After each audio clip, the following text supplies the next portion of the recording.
The war involving the United States, Israel, and Iran continues to escalate with new military actions, diplomatic developments, and security measures unfolding across the region on the sixth day of the conflict. Iran's army says it has launched a drone attack on a U.S. military site in the Iraqi Kurdistan city of Erbil. In a statement broadcast on state television, the army said the headquarters of American forces in Erbil had been targeted by attack drones from the army's ground forces. Iran's Revolutionary Guard Corps also claimed responsibility for missile strikes targeting Israel.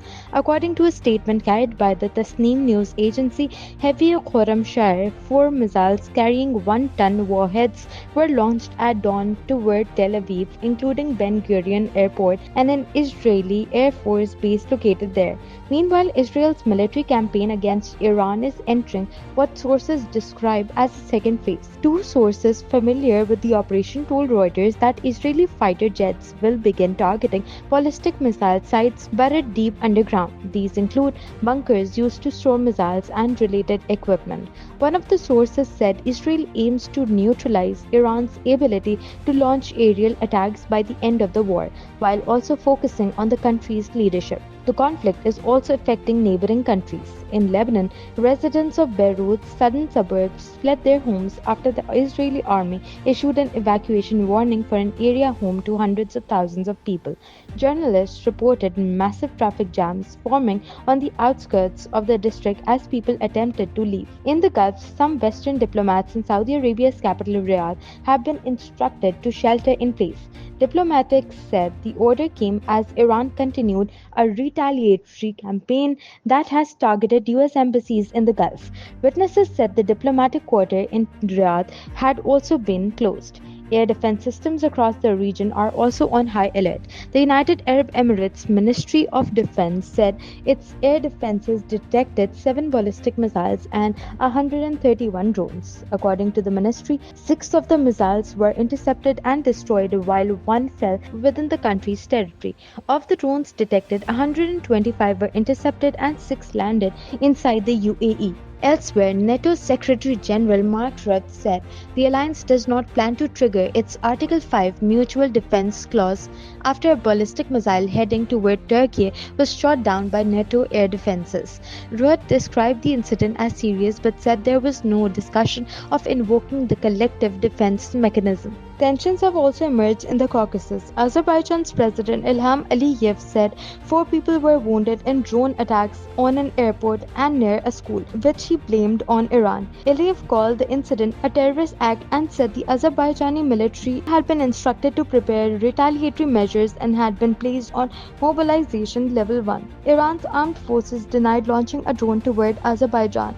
In a statement carried by state television, the military said such actions were being falsely attributed to Iran and accused Israel of attempting to disrupt relations between Muslim countries. Within Iran, the humanitarian toll continues to rise.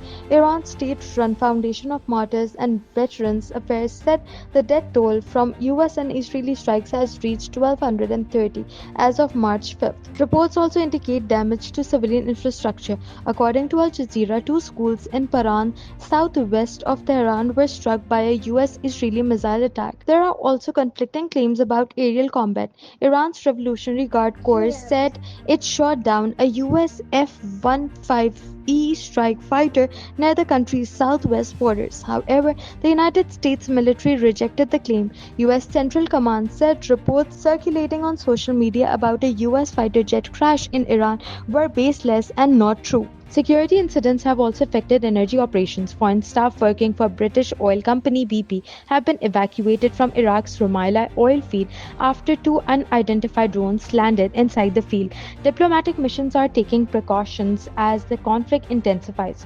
Russia has evacuated more than 100 women and children from its embassy in Tehran. The officials said core embassy staff remain in place. Governments across the region are also focusing on the evacuation of their citizens. Balochistan Pakistan Chief Minister Sarfaraz Bugti said 1,979 people, including 37 diplomats, have entered Pakistan from Iran through the Taftan border crossing.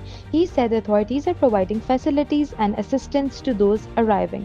Pakistan's Foreign Office said its crisis management unit is operating around the clock to assist nationals in Iran. Prime Minister Shahbaz Sharif has also directed Pakistani embassies in Gulf countries to remain available at all times to support citizens abroad. The conflict is also influencing diplomatic schedules. Deputy Prime Minister and Foreign Minister Ishaq Dar will skip the Commonwealth Foreign Affairs Ministers meeting due to the regional situation. Officials said he emphasized the urgent need for de-escalation and restraint to ensure peace and security in the Middle East and the wider region. Meanwhile, military deployments are increasing elsewhere. Italy's defense minister said the country will send naval assets to protect Cyprus, alongside contributions expected from Spain, France, and the Netherlands. Italy will also send air defense, anti-drone, and anti-missile systems to certain strategic partners in the Gulf. France has also authorized the temporary presence of US aircraft on some of its bases in the Middle East during the conflict, saying the aircraft are contributing to the protection of partners in the Gulf. As the sixth day of the war unfolds, the conflict continues to widen across the region, with military operations, retaliatory strikes, and diplomatic responses shaping the rapidly evolving situation.